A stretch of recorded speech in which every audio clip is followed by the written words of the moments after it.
कहानी की शुरुआत में हम एक राहुल नाम के लड़के को देखते हैं जिसके कुछ दिन पहले ही कॉलेज के एग्जाम खत्म हुए हैं और अब उसे घर जाने की काफी ज्यादा खुशी थी क्योंकि वो 1 साल से अपनी पढ़ाई की वजह से दिल्ली में रह रहा था और 1 साल के बाद वो अपने घर जा रहा था। फिर वो शाम को अपना सामान पैक करने लगता है अपने घर देहरादून जाने के लिए और उसने अपने आने की बात घर में किसी को नहीं बताई थी क्योंकि वो सब लोगों को सरप्राइज देना चाहता था। फिर राहुल का दोस्त आकाश उससे पूछता है कि ट्रेन की टिकट तो करवा ली ना तूने। राहुल बोलता है हाँ करवा ली है, बस कुछ घंटों में सीधा देहरादून। आकाश बोलता है चल मैं भी तुझे स्टेशन छोड़ने चलूंगा।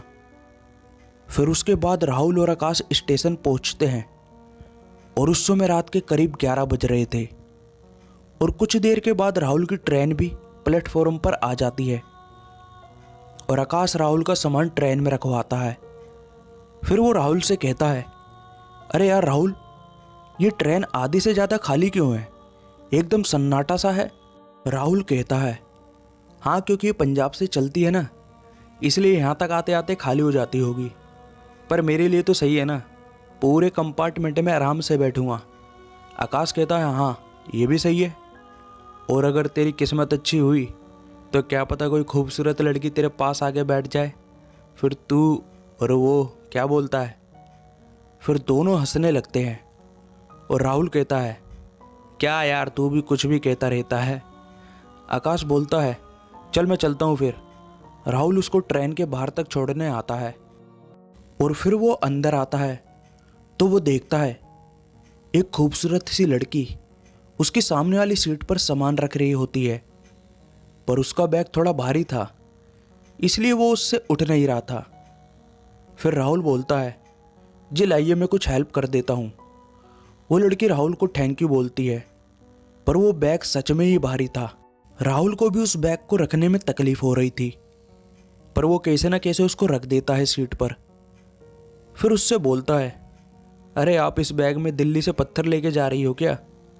फिर वो लड़की भी हंसते हुए कहती है नहीं, इसमें किसी की लाश है, उसे दफनाने ले जा रही हूँ।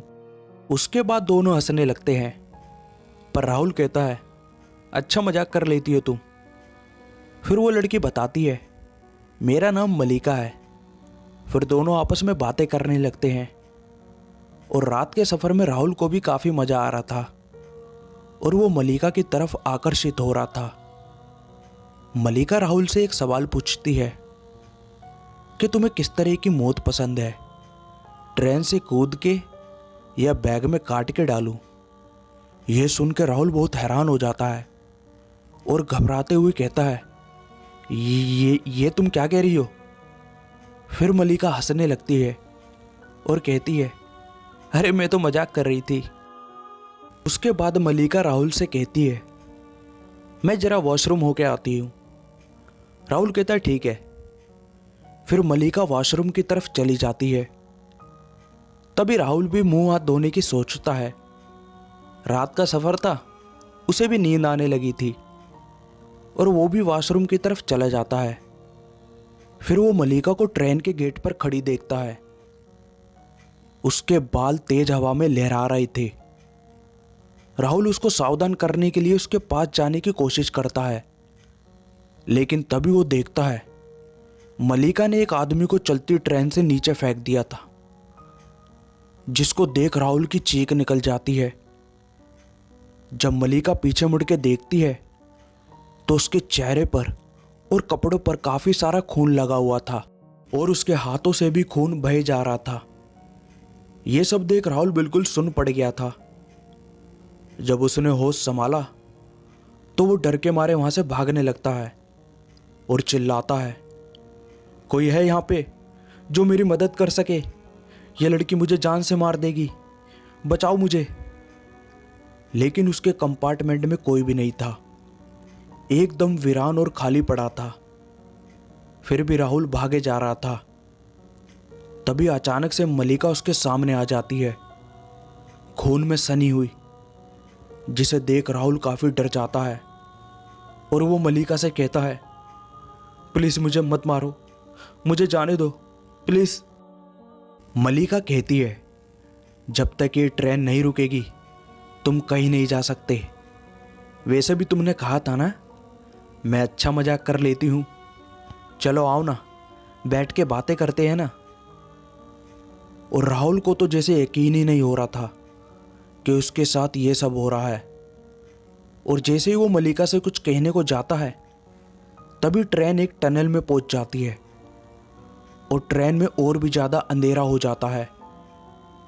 तभी ट्रेन के अंदर एक दर्दनाक चीखें गूंजने लगती है और वो इतनी भयानक चीखें होती है जिसे राहुल बिल्कुल भी बर्दाश्त नहीं कर पाता है और वो अपने कान हाथों से बंद कर लेता है। फिर कुछ देर के बाद जब राहुल अपने कान पे से हाथ हटाता है तो वो चीखें आना बंद हो चुकी थी और मलिका भी वहां से गायब हो गई थी। राहुल अपने आप से कहता है, वो चीखें कितनी भयानक और डरावनी थी, जैसे कोई लड़की अपने आप को बचाने के लिए चीख चीख के रो रही हो। पर अच्छा हुआ वो मलिका यहाँ से चली गई। जल्दी से अपना सामान लेके किसी दूसरे कंपार्टमेंट में चला जाता हूँ। जैसे ही राहुल अपना सामान सीट के नीचे से निकालता है तो उसको वहाँ पर मलिका लेटी हुई नजर आती है, जिसे देख वो डर जाता है।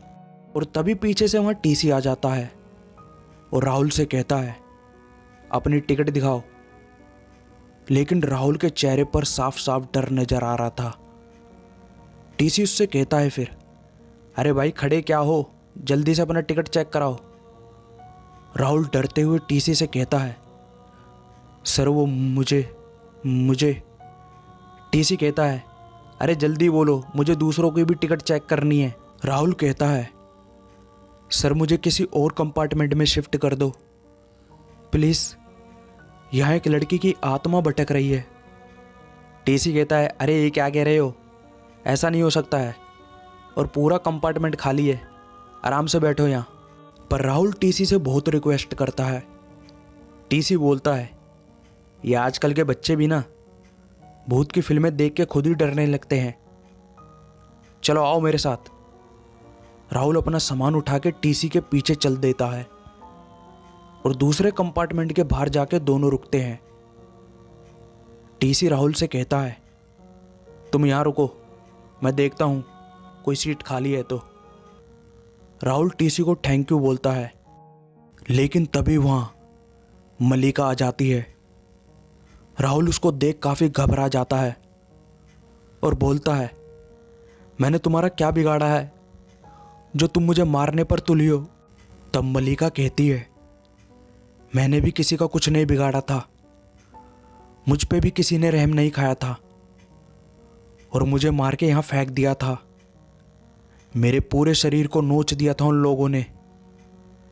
वो बताती है, जब एक रात में ट्रेन में सफ़र कर रही थी तो कुछ लड़कों ने मेरे साथ नशे की हालत में रेप किया था और मुझे मार दिया था। इसलिए मैं किसी भी लड़के को जिंदा नहीं छोड़ूंगी।